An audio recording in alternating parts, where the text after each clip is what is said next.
Hi there. Thanks so much for watching this week's video message.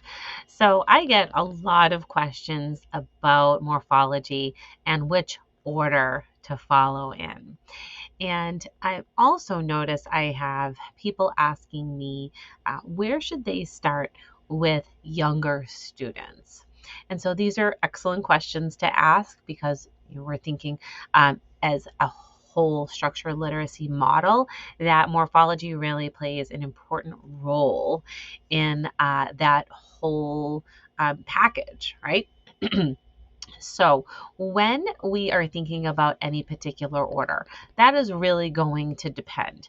But when we're talking about younger grades, the things that we want to try to remember is to be choosing those morphemes to introduce that will have a greater number of words in the English language that are seen. So, for instance, they have a higher frequency. So the most common one is going to be the suffix s, right? The suffix s as a very highly frequent morpheme that you would see, or suffix you would see in a lot of words in the English language. And so for our younger students, introducing simple suffixes like s, ing, ed, and so forth are going to be really helpful because there are so many words that they're going to encounter in their reading with those simple suffixes. So, as you may or may not know, I had a resource that I put out a little over a year ago called Morpheme Blocks. And this is what it looked like. And so there was a photo to sort of match the meaning of that morpheme, some word examples, sentences to read, and then a short writing prompt. And I noticed that this really was appropriate for upper elementary into middle school. I've even had some teachers in high school using them. But what I did notice was that I needed to create a resource for earlier students. And even with some of my younger students that really needed to have morpheme introduction, but needed things broken down a little more simply for them. So this is, once again, the original morpheme block, and I've created one for younger students. So just at first glance, if you can see the difference, there are less sentences there to read. They're written in, they're not as lengthy, okay? Not as many multisyllabic words there. And we incorporated sort of this word building activity in this box of the frame instead of just putting the straight word, to give students an opportunity to build that word out and practice writing it on the line.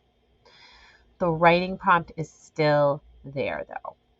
Okay, so less sentences, some word building, and the writing prompt is still there.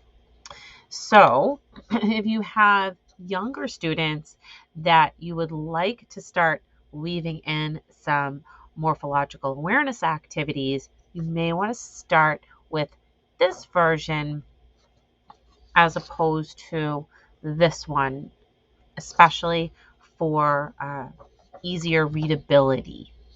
So the morpheme blocks for early readers will be linked to this video. Just to let you know, both resources are in the larger morphology bundle if you're interested in getting that with several other resources. So those links will be there too. But thank you so much for checking these out. And just finally, if you're wondering about particular orders, because I know we had that question at the beginning, I tend to look at two different resources that you can Google and find. One is by William Van Cleve, and the other is by Ron Yoshimoto. They're both OG trained professionals William Van Cleve is no longer with us, as you know, but his legacy continues to live on with some amazing resources. So you can check out his morphology resource that he has that you can download online if you Google it. And also Ron Yoshimoto is a trainer and has a morphology resource that you can find with a suggested order in there as well. But once again, this is really going to depend on the students in front of you. So starting with those simple suffixes first usually is your best bet. But let me know what you think, and be sure to check out that new version of Morpheme Blocks. I'll see you next time. Thank you.